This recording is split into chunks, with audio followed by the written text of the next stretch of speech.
সভ্যতার উষালগ্ন থেকে কৃষকরা কৃষির মাধ্যমে মানুষের জন্য খাদ্য সরবরাহ করে জীবনকে চলমান রেখেছেন।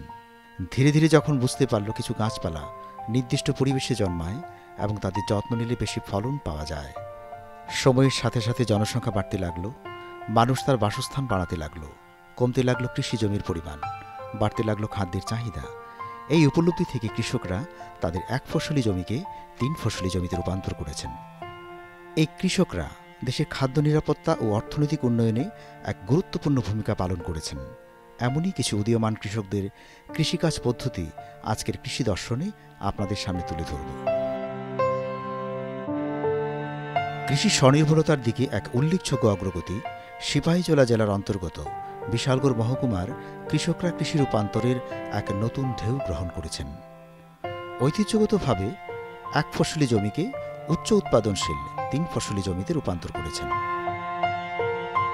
এখানে এক ফসলি জমিতে কিভাবে সারা বছর ব্যাপী চাষাবাদ করা যায়, কিভাবে আরও উন্নত থেকে উন্নত করা যায়, সেই বিষয়ে আলোচনা করবেন বিশালগড় কৃষি দপ্তরের সেক্টর অফিসার শ্রদ্ধেয় প্রবীর দত্ত মহাশয়। নমস্কার। আমি প্রথমে বলতে চাই, এই যে আপনি যে এখানে যে এক ফসলি জমি, এটাকে কিভাবে আপনারা 3 ফসলি জমিতে রূপান্তরিত করেছেন? অ্যাকচুয়ালি আমাদের কৃষি ও কৃষক কল্যাণ দপ্তর ত্রিপুরা সরকার আমাদের একটা মানে থিম বা লক্ষ্যমাত্রা হচ্ছে যে মানে আমাদের কৃষকদের আয় বাড়ানো। তো আয় বাড়াতে গেলে আমাদের বিভিন্ন ফসল, যেটাকে আমরা বলতে মাল্টিপল ক্রপিং, ডাইভার্সিফাইড ক্রপিং, বিভিন্ন ধরনের ক্রপিং সিস্টেম আছে, সেটা করা যায়। কিন্তু আমাদের এখানকার যে বিশালগড়ের যে পরিস্থিতি, এতে দেখা যায় যে কিছু কিছু ক্ষেত্রে আমাদের কিছু কিছু জমি খালি থাকে। তো সেই জমিতে আমাদের বিভিন্ন জলসেচের সমস্যা বা কৃষকদের কাছে ভালো বীজের সমস্যা, আবার আর্থিক সমস্যাও আছে। মানে একটা জমি চাষ দিয়ে রেডি করা, ওটাতে আবার বিভিন্ন ধরনের জৈব সার, রাসায়নিক সার দিয়ে চাষ করা। তো এই সমস্যার সমাধানে আমরা কৃষি দপ্তর থেকে আমরা সিদ্ধান্ত নিলাম যে আমাদের এখানে যারা প্রান্তিক এবং গরিব মানে কৃষকরা আছেন ওনাদের বা ছোট চাষিরা আছেন, ওনাদেরকে আমরা সাহায্য করব, যাতে ওনারা ওনাদের জমিটাকে ফসলও চাষ করতে পারেন, সেই সাথে পরিবেশেরও ভালো থাকে, সেভাবে জমিরও স্বাস্থ্য ভালো থাকে। কারণ এখনকার যে জলবায়ুর যে পরিবর্তন, সেই সাথে আমাদের পরিবেশ বান্ধব কৃষির দিকে ধীরে ধীরে যেতে হবে। তো এতে দেখা গেছে আমরা রঘুনাথপুর বা অন্যান্য গ্রাম পঞ্চায়েতগুলো যেগুলো বিশালগড়ে এমন আমাদের খালি জমি আইডেন্টিফাই আমরা করেছি, তো রঘুনাথপুরের এই জায়গাটা সবচেয়ে বড়, এবং এখানকার কৃষক বা এখানকার যে মাটির যে ধরন বা কোয়ালিটি এবং কৃষকদের যে মানে ওনাদের যে মানে প্রোগ্রেসিভনেস, যেটা কৃষকদের মধ্যে যারা আমি বলি খুব মানে ভালো উন্নত মানের কৃষক যারা আছেন, তো ওনারা শুধু একটু সাহায্যের জন্য ওনারা পিছিয়েছিলেন। তো কৃষি দপ্তরের সাহায্যের সাথে সাথে আমরা কৃষকদের থেকেও সাহায্য পেয়েছি। তো আমরা প্রথমে এখানে এক ফসলি আমন ধান হতো জুন জুলাই মাসে যেটা লাগায়, তারপরে জমিটা খালি, একটা অংশ খালি থাকতো, কিছুটা সবজি হতো আর কিছুটা বড় ধান। তো খালি যে জমিটাতে, সেটাতে আমরা আমন ধানের পরে আমরা শস্য চাষের একটা ইয়ে করি, প্রচেষ্টা করি। তো মোটামুটি শস্য চাষ আমরা প্রথম এবছর নিয়ে কিছুটা সার্থকতা তো এসছে শস্য চাষে। তো শস্য চাষের পরে এরপরে আমাদের প্রায় 4 মাস জমি খালি থাকবে, তারপর আবার আমন ধান। তো এই 4 মাস খালি সময়ের মধ্যে আমরা চেষ্টা করেছি যাতে মাটিরও স্বাস্থ্য ভালো থাকে, কৃষকদেরও আয় হয়।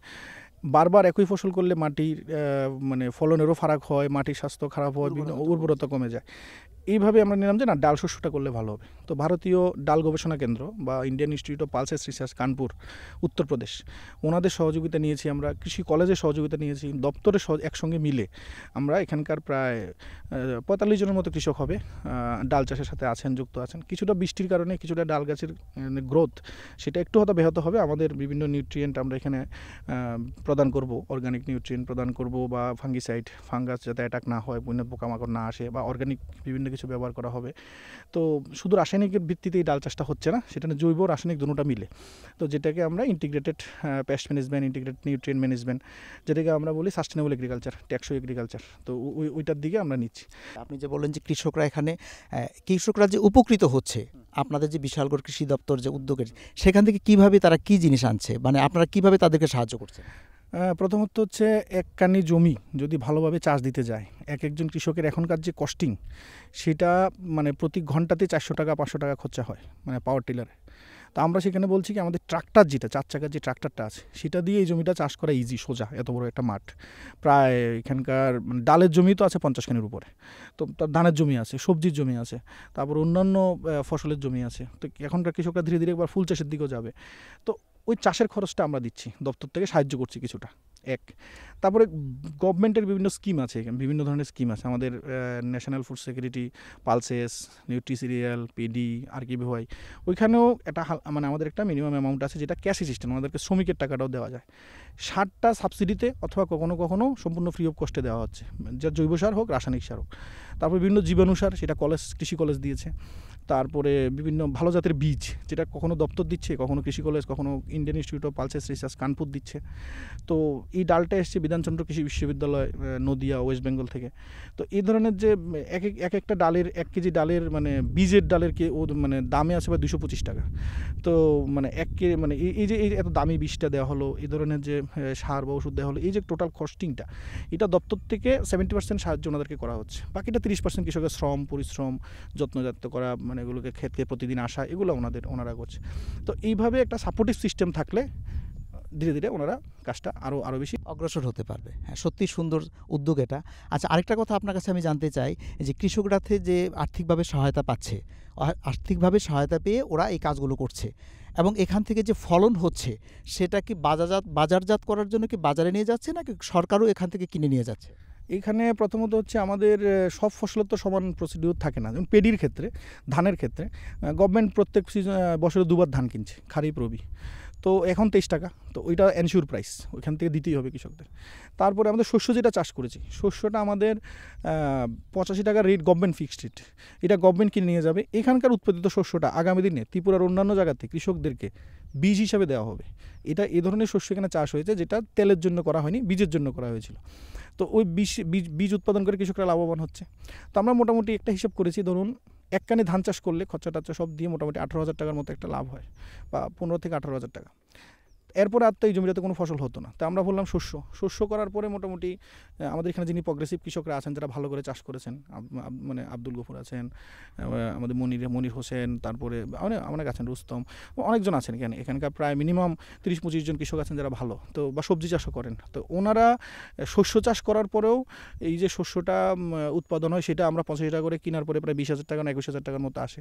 এরপর ডালটা যেটা উৎপাদন হবে, সেটা আমরা বলেছি ফার্মার প্রডিউসার কোম্পানি, এফপিইউ, যেগুলো ত্রিপুরা সরকার এখন তৈরি করছে বিভিন্ন জায়গাতে। কদিন আগে আমাদের আগরতলাতে এফপিইউ মেলা গেছে। তো এফপিইউ কাছে অলরেডি ডিমান্ড প্লেস করা থাকে অন্যান্য জায়গা থেকে, যে আমাদের নর্থ ইস্টে পেস্টিসাইড এবং ফার্টিলাইজারের ব্যবহারটা অনেক কম। তো আমাদের যে খাদ্যশস্য বা আমাদের যে ডাল জাতীয় শস্য, আমাদের যে কোনো জিনিস উৎপাদন কম্পারিজন টু প্যান ইন্ডিয়া, অন্যান্য জায়গার ইন্ডিয়ার তুলনায় আমাদের এটা একটু সেফ অ্যাজ এ ফুড। কারণ আমাদের এখানে pesticide consumption, fertiliser consumption, soil quality অনেকটা কম। কমার্শিয়াল ফার্মিং না আমাদের এখানে এখনও অনেকটা সয়েল নেচারকে আমরা এখনও কনজার্ভ করতে পেরেছি। তো এই যে একটা নর্থ ইস্টের প্রোডাক্টের যে একটা আলাদা বাজার আমাদের অন্যান্য জায়গাতে আছে, ওই এফপিইউর মাধ্যমে বাজারটা খুলছে। আমাদের কাছে অলরেডি পাঞ্জাব থেকে এই যে ডালের একটা ডিমান্ড অলরেডি দেওয়া আছে। তো আমরা আশা করি উৎপাদনটা যদি আমরা পাই, আশা করছি উৎপাদনটা যদি ভালো হয়, এই ডালটা আমরা স্পেশাল একটা মার্কেটিংয়ের জন্য ব্যবস্থা করতে পারবো। তো এইভাবে এখন ধীরে ধীরে সব কিছু জিনিস, আমরা আনারস দেখতে পাচ্ছেন, সব কিছু গভর্নমেন্টের একটা সাপোর্ট সিস্টেমের মধ্যে দিয়ে, ফ্রি অফ কস্ট না, পুরোটা সাপোর্ট থাকবে, বাকিটা কৃষকের মধ্যে দিয়ে আমরা করার চেষ্টা। আরেকটা কথা হচ্ছে, আপনারা তাদেরকে আর্থিক সহায়তা করছেন, বীজ দিচ্ছেন বা সার দিচ্ছেন, কিন্তু তাদের প্রশিক্ষণ কিভাবে দিচ্ছেন? প্রশিক্ষণের জন্য কৃষি দপ্তরের থাকে হচ্ছে স্পেশাল যেটা উইং, সেটা হচ্ছে আত্মা প্রকল্প। এটা মানে স্পেশালি ফর প্রশিক্ষণ। ওইখানে মাস্টার শস্য চাষের আগেও এই ধরনের একটা প্রশিক্ষণ ছিল। ডাল চাষের আগে আমরাও ছিলাম, কৃষি কলেজ থেকে যারা প্রফেসররা আছেন ওনারা এসে প্রশিক্ষণ দিয়ে গেছেন যে কীভাবে, এবং এই যে বীজ লাগানোর সিস্টেমটা এখানকার দেখবেন প্রত্যেকটা জমি কিন্তু একটু আগাছা থাকতে পারে, কারণ এখন বৃষ্টি হয়েছে রিসেন্টলি, আগাছা কিছু জমিতে পরিষ্কার হয়ে গেছে আগাছা। এই জমিগুলোর যে মানে বীজের দেখবেন সবগুলো লাইনে লাগানো আছে, জমিগুলো সব লাইন করে লাগানো। এটা একটা সাইন্টিফিক পদ্ধতি। এই যে প্রশিক্ষণের কারণেই বা কৃষকরাও নিজেরা এক্সপিরিয়েন্স করেছেন, শুধু প্রশিক্ষণ না, ওনারা নিজেদের এক্সপিরিয়েন্সও এসছেন, যে ধীরে ধীরে করে শিখেছেন যে না, এইভাবে যদি লাগাই, একটা গাছের থেকে একটা গাছের দূরত্ব যদি ঠিক থাকে, একটু ফাঁকা থাকে, লাইন থাকে, তাহলে যে গাছও তো একটা জীবিত আমাদের যে উদ্ভিদ, তো সেটার যে মাটি থেকে নিউট্রিয়েন্ট নেওয়ার ক্ষমতা, ওর গ্রোথ হওয়ার ক্ষমতা, ফসল দেওয়ার ক্ষমতা, এগুলো ডিপেন্ড করে এই ধরনের মানে সাইন্টিফিক কাল্টিভেশনের মধ্যে দিয়ে। তো এই ধরনের ট্রেনিংটা পাওয়ার পরে ওনারা একদিনে যে কোনো প্রশিক্ষণ দিলে সেটা মাঠের সঙ্গে সঙ্গে অ্যাডাপ্ট হয় না। ওটা কৃষকরা যখন অ্যাডাপ্ট করে, ওনাদের নিজেরাই ফারাকটা বুঝতে পারে, তারপর ওনারা ধীরে ধীরে সবাই অ্যাডাপ্ট করেন। তো এইভাবে আমরা মাস্টারের সময় চেষ্টা করেছিলাম সবাইকে লাইনে লাগাতে, হয়নি, কিন্তু নিজেরাই নিজের ফলন কিছুটা এফেক্ট হওয়াতে এখন ডালের ক্ষেত্রে সবাই সেটা আবার লাইনের দিকে যাচ্ছে। তো এটা একটা অ্যাচিভমেন্ট, যে মানে আমাদের যে এক্সটেনশন, এগ্রিকালচার এক্সটেনশনের একটা ভাষা থাকে, লার্নিং বাই ডুইং। তো এটা এখানে একটা best example, learning by doing. আচ্ছা, আরেকটা হচ্ছে যে আপনাদের এখানে থেকে কতজন এবং প্রশিক্ষণ নিচ্ছে? এই গ্রামে যারা আছেন মোটামুটি সবাই মানে এখন অবধি এখানে প্রায় আমাদের শস্যর সময় ছিল প্রায় 34 মানে 3-4 কৃষক 34 জন কৃষক, এখন মাস্টারের ক্ষেত্রে 45 জনের উপরে, ধান চাষের ক্ষেত্রে আছে। আগামী দিনে আমরা একটু আলু চাষের পরিকল্পনা করছি, এই মানে একটা সাইটে আমাদের এখানে আলু চাষ, এআরসি আলু যেটা এপিক্যাল রুট কাটিং আলু যেটা, সেটার চাষ, তো সেটারও প্রশিক্ষণ হবে। হয়তো আগামী মে মাসের 1-2 দিনের মধ্যে আমরা গ্রীষ্মকালীন ফুলকপি, বাঁধাকপির চাষ এবং মরিচ চাষ, এটার একটা প্রশিক্ষণ আমরা বিশাল করে এখানে করব। সেটাও কৃষি কলেজের সহযোগিতা নিয়ে করব। আলাদা ভ্যারাইটি আছে এখন গ্রীষ্মকালে ওপেন, এই যে ওপেন মাঠ, কোনো ধরনের কোনো স্ট্রাকচার নেই, এই ওপেন মাঠে কীভাবে ফুলকপি, বাঁধাকপি চাষ করা যায়, এটারও একটা প্রশিক্ষণ হবে আগামী দিনে। তো ওইটাও ওনারা আগামী দিনে এটা করবেন। তো মানে প্রশিক্ষণটা আগামী দিনে ফুলকপি, বাঁধাকপি চাষের ক্ষেত্রেই প্রশিক্ষণটা পাবেন। আচ্ছা, আরেকটা প্রশ্ন আপনার কাছ থেকে জানতে চাই, এই যারা প্রান্তিক কৃষক মানে পিছিয়ে পড়া কিছু কৃষক আছে, তাদেরকে আপনারা কিভাবে সাহায্য করছেন? কৃষকদের জন্য এখন গভর্নমেন্ট অফ ইন্ডিয়ার অনেকগুলো স্কিম আছে। প্রথম কথা হচ্ছে প্রধানমন্ত্রী কিষাণ সম্মান নিধি, বৎসরে আপাতত এখন 6,000 টাকা দেওয়া হয়। তারপরে দেওয়া হয় কেসিসি, কিষাণ ক্রেডিট কার্ড। ওইখানে কৃষকরা নিজেদের প্রয়োজন মতো আর্থিক সাহায্য ব্যাংক থেকে নিয়ে চাষ করে আবার ব্যাংকে ফিরিয়ে দিতে হয়। এটা মিনিমাম সুদ, তাও একটা নির্দিষ্ট সময়ের পরে, এর আগে হলে সেটাও লাগে না। তারপরে বিভিন্ন স্কিমেটিক প্রভিশনে আমাদের ত্রিপুরাতে ফার্টিলাইজার, যেমন হাইব্রিড ধান চাষ করলে ধরুন কথার কথা, ওইখানে আমাদের ফার্টিলাইজারটা ফ্রি অফ কস্ট দেওয়া হয়, সিড দেওয়া হয়, ডালের ক্ষেত্রেও সেম দেওয়া হয়েছে, শস্যের ক্ষেত্রেও সেম দেওয়া হয়েছে। আবার সঙ্গে ক্যাশ অ্যাসিস্ট্যান্ট টাকা ওনাদের অ্যাকাউন্টে ডাইরেক্ট ডিবিটির মাধ্যমে আমরা টাকাটা প্রদান করি। এখানে মাঝখানে আর কোনো কারো ইয়ে থাকে না, ডাইরেক্ট কৃষকের অ্যাকাউন্টে টাকাটা যায়।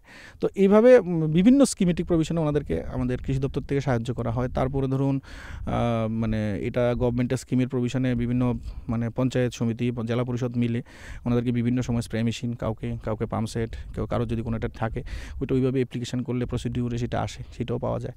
তো এইভাবে মানে কৃষি দপ্তর ধীরে ধীরে প্রান্তিক এগিয়ে যাচ্ছে। খুব সুন্দর উদ্যোগ। আর আপনাকে শেষে আরেকটি প্রশ্ন করতে চাই, আপনি আগামী দিনে এই কাজটাকে ত্বরান্বিত করার জন্য আর কি স্টেপ নিতে যাচ্ছে আমাদের কৃষি দপ্তর? এটার জন্য আমাদের যেটা আমরা বলবো যে আমাদের যেটা করার পরেও যেটা এখন প্রথমত এটা বাকি আছে, এটা হচ্ছে এক্সপোজার ভিজিট। মানে আমাদের ত্রিপুরার কৃষকরা হচ্ছে ছোট জমির মালিক। তো এই ছোট জমিকে ব্যবহার করে ওনারা যতটুকু ইনকাম করছেন। তো কৃষি বিজ্ঞানে আমাদের মানে এক্সটেনশানে একটা আছে এক্সপোজার ভিজিট, মানে বাইরে দেখতে যাওয়া। যেমন এখানে বিভিন্ন জায়গা থেকে কৃষকরা এসে হয়তো দেখবে যে ডালটা, এমন আমাদের একজন কৃষি কলেজের অধ্যাপক বলছিল যে IIPR মানে Indian institute of pulses research, ভারতীয় ডাল গবেষণা কেন্দ্র কানপুরের বিজ্ঞানীরা ছবি দেখে, এখান থেকে ছবি পাঠিয়েছিলাম, দেখে বলছে যে ওনারাও লাইনে এইভাবে লাগাতে পারেন না, যেটা ওনারা মানে বিশালগড়ের এই কৃষকরা যারা আছেন এখানে ওনারা এটা অ্যাচিভ করেছেন। ওইটা হয়তো ওনারা দেখতে হয়তো আগামী মাসে আসবেন, ভিজিট করবে। কিন্তু এখানকার কৃষকরাও তো বিভিন্ন জায়গাতে, ত্রিপুরাতে বিভিন্ন জায়গাতে হোক বা ত্রিপুরার বাইরে, ওনারা যদি এক্সপোজার ভিজিটে যায় আগামী দিনে, ধরুন আমরা ওয়েস্ট বেঙ্গলে নিয়ে গেলাম, ওখানে ডাল ভালো হয়। তারপরে আমরা উত্তরপ্রদেশে নিয়ে গেলাম, ডাল ভালো হয়। যেখানে মক্কা ভালো হয়, আলু চাষের একটা জায়গা ভালো হয়, ফুল চাষ কোথায় ভালো হয়, এভাবে যদি বিভিন্ন জায়গাতে যায়, স্পেশালি ধরুন সাউথ ত্রিপুরা, ওইখানকারতে ত্রিপুরাতেই যদি আমি ধরি, এটা তো বাইরের স্টেট বললাম, ত্রিপুরাতেও সাউথ ত্রিপুরাতে ডাল খুব ভালো হয়। ওইখানে গিয়ে দেখলো ডালটা কীভাবে হয়। তো আবার ওইখানকার কৃষক এসে এখানে দেখলো যে এখানকার ARC আলুটা কীভাবে ভালো হয়, বা ত্রিপুরাতে ফুল চাষটা মানে বিশালগড়ে স্পেশালি ফুল চাষটা কেন ভালো হয়, ফুলের মার্কেটিংটা কীভাবে করে বিশালগড়ের কৃষকরা। তো এক জায়গার কৃষকরা যদি নিজেদের মধ্যে কথা বলে, এদের মত বিনিময় করে, এটা দরকার। এটা আউট অফ ত্রিপুরাও দরকার, উইদিন দ্য ত্রিপুরাও দরকার। এটা ওনাদের একটা এক্সপিরিয়েন্স হবে, অভিজ্ঞতা হবে, ওনাদের এক্সপোজার ভিজিট হবে। তারপরে হচ্ছে বিভিন্ন এক্সিবিশন এবং মেলা যেগুলো গভর্নমেন্ট করে, সেটাতে ওনাদেরকে পার্টিসিপেশন করা। এখন কৃষিটা হচ্ছে ব্যবসা। কৃষিটা এখন আগের মতো নেই যে কৃষিকাজ করবে কৃষক, গরিব বা প্রান্তিক কৃষক মানে দেখতে থাকবে, এই ধরনের কনসেপ্টে এখন আর কৃষিকাজ চলে না। কৃষিকাজ এখন একটা কমার্শিয়ালাইজেশন ব্যবসা। করোর্স অ্যান্ড করোর্স মানে গভর্নমেন্টের ইনভেস্টমেন্ট, সাথে সাথে প্রাইভেট কোম্পানির ইনভলভমেন্টও আছে কৃষিতে, PPP মডেল যেটা প্রাইভেট পার্টনারশিপে। তো এখন যেমন আমরা কদিন আগে দেখলাম যে আমাদের দেশের কৃষিমন্ত্রী কানাডা, ব্রাজিলে গিয়ে দেখছেন যে একসঙ্গে 500 হেক্টর, মানে 1 হেক্টর মানে 6 খানি, এবং 500 হেক্টর জমিতে একসঙ্গে ভুট্টা চাষ। তো ওইখান থেকে ভিডিও করে দেশের কৃষিমন্ত্রী আমাদের সব দপ্তরের কর্মীদের কাছে পাঠিয়েছেন যে সি হাউ দে ওয়ার্ক। এই ধরনের কমার্শিয়ালাইজেশন খেতি দরকার। বিশালগড়ে রঘুনাথপুরে যদি এখানে 50 খানিতে যদি আমরা যদি ডাল উৎপাদনটা ঠিকঠাক মতো করতে পারি, এমন করে যদি ত্রিপুরার প্রত্যেকটা ব্লকে যদি 50 খানি জায়গা পাওয়া যাবে, তো প্রত্যেকটা ব্লক যদি 50 খানি ডাল উৎপাদন করে, 58টা ব্লক ইন্টু 50 খানি, ত্রিপুরার ডালের চাহিদার মোটামুটি 30% আমরা আবার দিতে পারি। তো এই ধরনের কমার্শিয়াল ফার্মিংয়ের কনসেপ্ট। এবং আমাদের এখান থেকে এখন আনারস যেমন বাইরে যাচ্ছে, আমাদের আদা হলুদের ডিমান্ড আছে, ফুল এখানকার একটা ডিমান্ড আছে, এখানকার ডালও হয়তো বাইরে যাবে। তো এই যে বিভিন্ন বাইরে থেকে ব্যবসায়ীরা আসে, ওনাদের সঙ্গে কৃষকরা ডাইরেক্ট বায়ার সেলার মিট যেটা আগরতলাতে গভর্নমেন্ট করে, ওইখানে এখানকার কৃষকরাও পার্টিসিপেট করা, যারা হয়তো কোনো দিনও ওনারা যায়নি। প্রজ্ঞাভবনে গত 1-2 বছর আগে এই অনুষ্ঠানটা হয়েছে, বায়ার সেলার মিট। বাইরে থেকে ব্যবসায়ীরা আসে, কৃষকদের সাথে কথা বলে আপনাদের কাছে কী কী ইনোভেটিভ জিনিস কী কী আছে, যে ত্রিপুরার কালো হলুদ, কালো আদা, ত্রিপুরার আদা, ত্রিপুরার গোলমরিচ, ত্রিপুরার আনারস, ত্রিপুরার ডাল, এই ধরনের কী কী সুগন্ধি চাল আমাদের, এগুলো কী কী আছে, এরকম ধরনের বিভিন্ন অনুষ্ঠানে ওনারা পার্টিসিপেট করে। শুধু বলছে যে ডাল চাষই করতে হবে না, এই মাঠটা হয়তো আগামী দিনে কৃষকরা সবাই সিদ্ধান্ত নিল আমরা পুরো মাঠটাতে আমরা শীতের সিজনে আমরা এখানে এমন একটা ফসল করব যেটা অন্যান্য, এটা ইনোভেটিভ খেতি করব আমরা, তো বা আমরা সবজি চাষ করব, অর্গানিক চাষ করবো আগামী দিনে, বা ন্যাচারাল ফার্মিংয়ে যাব। তো ওই ন্যাচারাল ফার্মিংয়ের বাজারটাও ভেবে ডেভেলপ করতে হবে। তো মানে ওনাদের যেটা আমরা যে আপনি যেটা জিজ্ঞেস করেছিলেন যে কৃষকদের কী করবো না, ওনাদেরকে ওপেন মার্কেট সিস্টেমে, বাজার সিস্টেমে, প্রপার চ্যানেলাইজেশন, তারপরে পোস্ট হারভেস্ট, এখন এখান থেকে 1 কেজি ডাল খোলা বাজারে নিয়ে বিক্রি করা, আর ডালটাকে সুন্দর করে পরিষ্কার করে ওইটাকে মানে প্যাকেটজাত করা, ওইটাকে মানে রেডি টু ইট তৈরি করে প্যাকেটজাত করে একটা ব্র্যান্ড নাম দিয়ে, এটাতে যদি আমাদের নিউট্রিয়েন্ট কন্টেন্ট দিয়ে, তাহলে অটোমেটিক যে ডাল আমাদের মানে যেটা কেজি 70 টাকা 80 টাকা কেজি, অটোমেটিক 140 টাকা। তো ব্র্যান্ডিং একটা বড় ইম্পর্টেন্ট জিনিস। তো এইভাবে কৃষি দপ্তর মানে আমাদের পরিকল্পনা যে উদ্যোগ নিয়ে এই ধরনের না করলে আগামী দিনে সার্ভাইভ করা যাবে না, মানে কমার্শিয়াল ফার্মিংয়ে যেতে হবে, সাথে পরিবেশেরও খেয়াল রাখতে হবে, এটাই আমাদের উদ্দেশ্য আর কি। কৃষক আবুল হাসান, আব্দুল গফুর, রুস্তম মিয়ারা বলেন তাদের মতো ৪৫ জন কৃষক এখন কৃষি 1 ফসলি জমিকে 3 ফসলি জমিতে রূপান্তর করেছেন। সারা বছর ধরে চাষাবাস করছেন, সরকারি সহায়তায় বিশেষ লাভবান হচ্ছেন।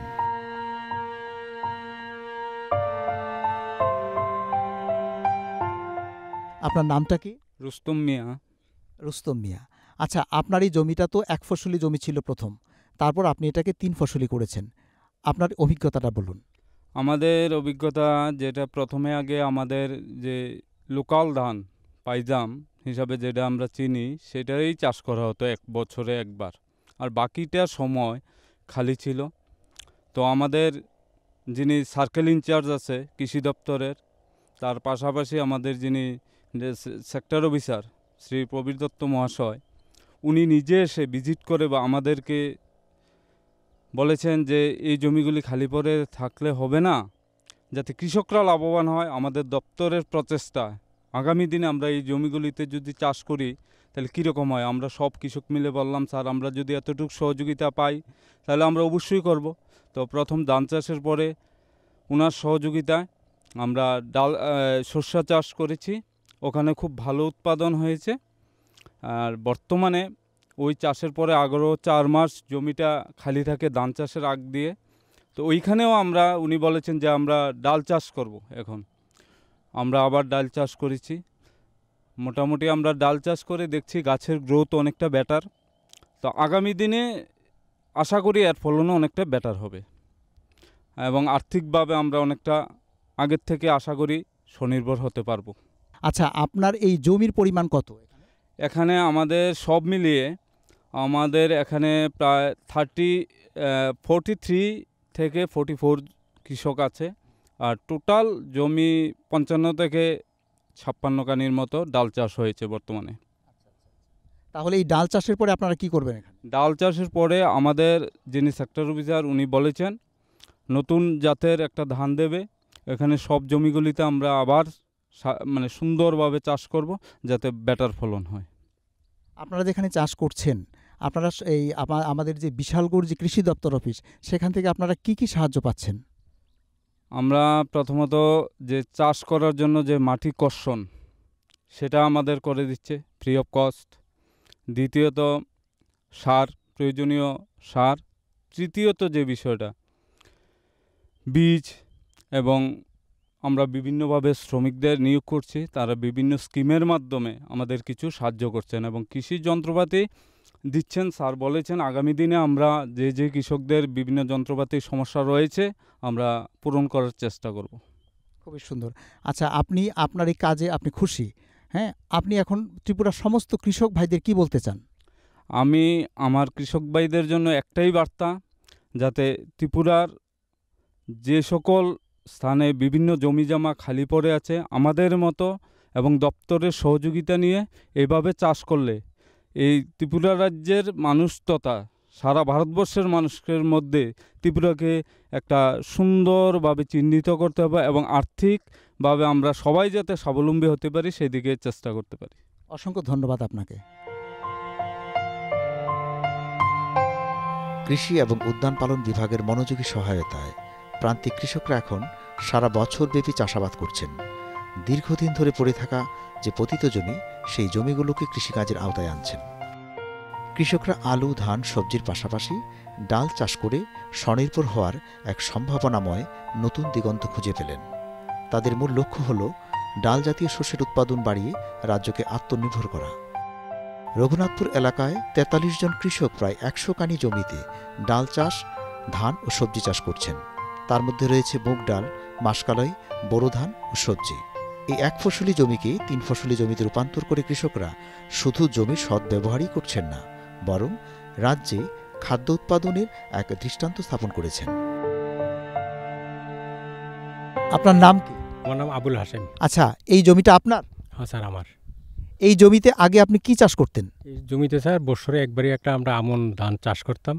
এখন তো আমরা গত ইয়ের থেকে সরষের চাষ করছি, এখন আবার ডাল চাষ দিছে। এখন স্যার তারা এই সেক্টর এগ্রিকালচার থেকে এখন তারা আমরা সহায়তা দিতে আছে চাষে, তো ফ্রিতে চোয়া, এরপরে বীজ, সার সব কিছুই দিতেছে এবং আর্থিকও ইয়ে দিতেছে। এখন নেক্সট আবার এইটার ধান চাষের জন্য তারা সরকারি তারা বীজ দিবে আমাদেরকে, ওই বীজটি আমরা এখানে এই ধানে আবার লাগাবো এই জমিতে। আপনি যে এখানে চাষাবাদ করছেন, আপনার সঙ্গে কতজন শ্রমিক আরও আছে? আমরা এখানে 43 কৃষক হব এই ডাল চাষে। আচ্ছা, আর সরকার থেকে যে সাহায্য পেয়েছেন, আপনি কি কি সাহায্য পেয়েছেন? তো এটা ফ্রিতে দেওয়া চাষ করা, আর সার, ওষুধ যা লাগে, এবার বীজ সব কিছুই দিয়েছে আমাদেরকে। অন্যান্য কৃষক ভাইদের কি বলতে চান? অন্যান্য কৃষক ভাইদের তাই বলবো যে যদি কোনোখানে আমাদের এখানের মতো এমন কোনো জমি খালি থাকে, সেই জায়গাতে সবাই যাতে খালি না রাখে, সবাই এইভাবে উদ্যোগ নিয়ে কৃষি দপ্তরের সাথে যোগাযোগ করে চাষবাসের ব্যবস্থা করে। যদি করে তাহলে যে চাষগুলো আমরা করছি এবং সবাই করে, সেগুলো ত্রিপুরার জন্য ভালো হবে এবং বাইরে যে আমরা আমদানি করে যে আমরা চলতে হয়, সেটা ধীরে ধীরে বন্ধ হয়ে যাবে। আমাদের ত্রিপুরাবাসী আমরা লাভবান হব। বিশালগড় কৃষি সেক্টরের নেতৃত্বে পরিচালিত এই উদ্যোগের আওতায় কৃষকদের জমি প্রস্তুত, বীজ, জৈব সার, কীটনাশক, সেচ সুবিধা এবং সরাসরি আর্থিক সহায়তা সহ ব্যাপক সহায়তা প্রদান করা হচ্ছে। লক্ষ্য হল প্রচলিত আমন মৌসুমের বাইরে শাকসবজি, ডাল, সরিষা, তিল, কাউন, ফুল এবং উন্নত জাতের ধান চাষকে উৎসাহিত করা। সরেজমিন পর্যবেক্ষণে একটি উল্লেখযোগ্য পরিবর্তন দেখা গেছে। আমন ফসলের পর যেসব জমি একসময় অনুর্বর ছিল, এখন রবি মৌসুমে সরিষা এবং গ্রীষ্মকালে মুগ, মাস এবং ডালে ভরে যাচ্ছে। আমন মৌসুমের পর প্রায় ১০০ কানি জমি অনাবাদি ছিল, তা এখন আবর্তন ফসলের আওতায় আনা হয়েছে। কৃষি ব্যয় বৃদ্ধি সত্ত্বেও আর্থিক সহায়তা এবং প্রযুক্তিগত সহায়তায় সারা বছর ধরে চাষাবাদকে কার্যকর করে তুলেছে। আপনার নামটা কি বলবেন? এমডি আব্দুল গফুর। এমডি আব্দুল গফুর, আপনার কাছে একটা প্রশ্ন করতে চাই। আপনি এখানে যে এক ফসলি জমিকে যে সারা বছরব্যাপী চাষ করছেন, আপনি কিভাবে করছেন? সরকার থেকে আপনি কি কি সাহায্য পেয়েছেন? আমরা আগে এটা আমন ধানটা করতাম এক ফসল জমিন, বাকি 8 মাস খালি পড়ে থাকতো সারা মাঠ, প্রায় 100 কানির মতন। তারপরে কৃষি দপ্তরের, কৃষি কল্যাণ দপ্তরের উদ্যোগে এবং আর্থিক সহায়তা এবং চাষবাসের যত কিছু প্রকারের সাহায্য লাগে, ওষুধ, বীজ এবং লাগানি মেশিন টেশিন করতে সম্পূর্ণ দিয়ে সাহায্য করেছে। তাই আমরা ধানের পরে শস্য চাষ করছি, শস্যর পরে এখন আবার ডাল চাষ করতেছি, যে আগামী আমন ধানের ফসলের পরে থেকে, মানে ডালের পরে থেকে যাতে আমন ধান করতে পারি, এই মাঝখানে যে 4 মাস বা 8 মাস খালি থাকতো, ওই যে 2 ফসল মানে শস্য করছি এবং ডাল করেছি, এটা খালি জমির মধ্যে করেছি, এটা কিছু ফসল হইতো না। এরপরে আমরা আবার ধান করুম, পরে আগামী দিন আবার আলু চাষ হইবে, বা এখন মুগ ডাল করছি, আগামী দিনে আবার মুসুর ডালও চাষ হবে এবং শস্য চাষ হবে। অন্য অন্য ধরনের কৃষি উন্নত করতে গিয়া যেই ফসল করতে পারি আমরা ওইটাই চেষ্টা করব। কৃষি দপ্তরের আর্থিক সহায়তা যন্ত্রপাতি হইতে জলাশয় সম্পূর্ণ সাহায্য করছে। 70% 75% সাহায্য এরা আমরা করছে। এই করাতে আমরা কৃষক মানে বড়ই উপকৃত হইতেছি এবং আর্থিক দিক দিয়ে অনেক উপকৃত হয়েছি। আচ্ছা, আপনি যে এখানে চাষ করছেন, মাসকালাই চাষ করছেন, এই মাসকালাইটা কি ইয়েতে দপ্তরে করবেন নাকি বাজারে বিক্রি করবেন? এটা বীজ হিসেবে দপ্তরও নিতে পারে এবং আমরা বাজারজাত করতে গেলে মেশিনের প্রয়োজন লাগবে। মেশিনে তারা সাহায্য করবো কইছে, মেশিন দিয়া মানে বাজারজাত করতে হইব, প্যাকেট করে প্যাকেটের সিস্টেমে এভাবে করার তারা উদ্যোগ নিতে আছে এবং এই সাহায্য আমরা করব। এইভাবে চাষ করা কি আপনি কি খুব খুশি? হ্যাঁ, এভাবে চাষ করা আমার 73 বছর বয়স চলে। এভাবে কৃষি দপ্তর কোনো দিন আমরা এভাবে উদ্যোগ দেখছি না এবং সহায়তা পাইছি না। এইবার মানে এই 2024-25 যে সহায়তা পেয়েছি এবং দীর্ঘ এত বছর অভিজ্ঞতা, এখন আমাদের খুবই আনন্দিত লাগতেছে এবং আগামী দিনে আমরা ভবিষ্যৎ প্রজন্মে এরাও আরও উন্নত করতে পারবে। অন্যান্য কৃষক ভাইদের কি বলতে চান? অন্যান্য কৃষক ভাইদের খালি জমি থাকলে দপ্তরের সঙ্গে যোগাযোগ করে এবং কীভাবে এটা চাষের আওতাত উন্নত লাগে কৃষকের আর্থিক সহায়তা লাভবানের জন্য কীভাবে চেষ্টা করা, সবাই সমগ্র ত্রিপুরাবাসী ভাইদের জন্য, কৃষক ভাইদের জন্য আমরা এটাই বার্তা রাখতেছি। আপনারাও করেন, আপনারাও এভাবে মানে স্বাবলম্বী হবেন, অর্থনৈতিক উন্নত হবেন। আমরাও হচ্ছি, এটা আপনারা আগামী দিন চেষ্টা করেন কৃষি কল্যাণ দপ্তরের লগে যোগাযোগ করে। যারা কৃষিকে ভালোবাসেন, যারা নিজের জমিকে ভালোবাসেন, তারাই একমাত্র অসম্ভবকে সম্ভব করতে পারে। এমনই দৃষ্টান্ত লক্ষ্য করা গেল সিপাহীজলা জেলার অন্তর্গত বিশালগড় মহকুমার রঘুনাথপুর গ্রাম পঞ্চায়েতের কৃষকদের মধ্যে। তাদের উদ্যম প্রচেষ্টায় এক ফসলি জমিকে উচ্চ উৎপাদনশীল 3 ফসলি জমিতে রূপান্তর করেছেন। তাহলে আর দেরি কেন? আপনার জমিকে সারা বছরব্যাপী চাষযোগ্য করে তুলুন। যোগাযোগ করুন আপনার নিকটবর্তী কৃষি কার্যালয়ে। কৃষিকে স্বনির্ভর হওয়ার সমস্ত সুযোগ সুবিধা গ্রহণ করুন। আজকের কৃষি দর্শন অনুষ্ঠানে আমরা দেখলাম বিশালগড় রঘুনাথপুর পঞ্চায়েতের কৃষকরা কিভাবে এক ফসলি জমিকে 3 ফসলি জমিতে চাষযোগ্য করে তুলেছেন। এই ধরনের কৃষিকাজ কৃষকদের মধ্যে উৎসাহ, উদ্দীপনা ও আত্মনির্ভর করে তুলবে। আগামী দিনে এই রকম উদ্ভাবনী কৃষি দর্শন অনুষ্ঠান দেখতে চোখ রাখুন ডিডি ত্রিপুরার পর্দায়।